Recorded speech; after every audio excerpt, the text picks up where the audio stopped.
indah yang menyenangkan hati Tuhan. Ucapan syukur kita itu siang dan malam. Rasul Paulus sampaikan di dalam 1 Tesalonika 5 ayat yang ke-18. Mengucap syukurlah senantiasa.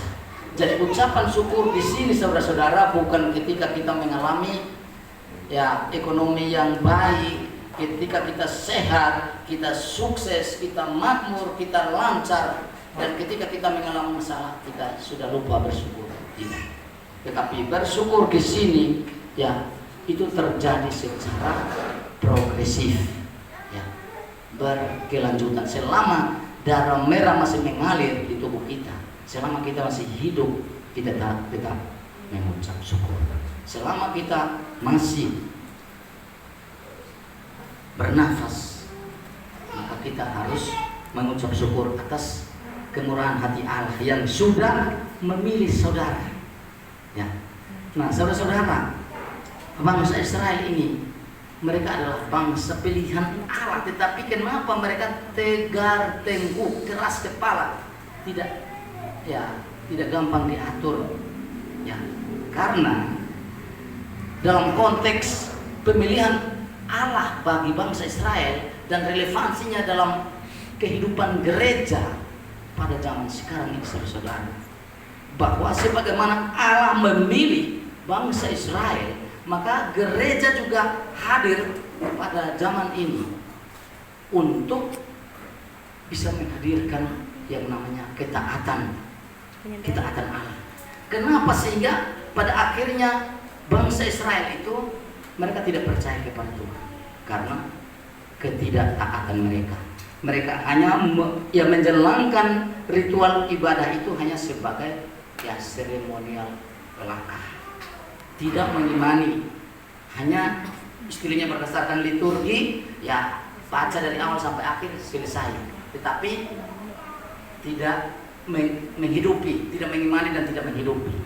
Sehingga secara logika, saudara, umat Israel mereka percaya bahwa yang datang duluan, nabi yang datang duluan untuk mempersiapkan kedatangan Mesias adalah Nabi Elia di dalam kitab Maleakhi. Nah, tetapi dalam Injil Lukas pasal 1 ayat 17 sudah jelas bahwa aku akan mengutus Nabi Yohanes Pembaptis dengan menggunakan roh dan kuasa Elia. Jadi Nabi Elia dalam konteks perjanjian baru adalah Yohanes Pembaptis yang berseru di padang gurun mengatakan ada suara yang berseru-seru di padang gurun. Persiapkanlah jalan untuk Tuhan.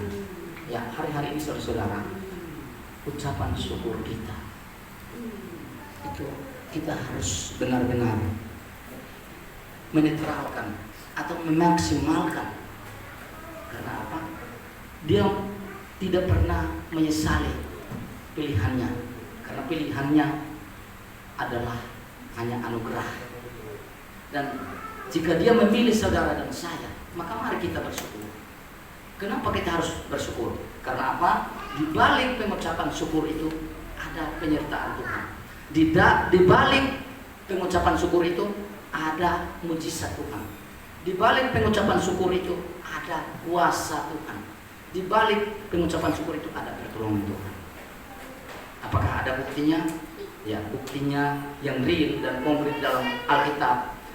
Ketika Yesus, banyak orang mengikuti Yesus dan sudah 3 hari 3 malam mereka sudah lapar, dan yang ada di situ hanya 5 roti dan 2 ikan. Dan apa yang dikatakan secara logika oleh murid-murid Yesus pada waktu itu, guru atau rabi atau Tuhan, suruhlah mereka pergi ke desa-desa untuk membeli makanan karena tempat ini sunyi. Tapi Yesus bilang apa? Kamu harus memberi makan mereka.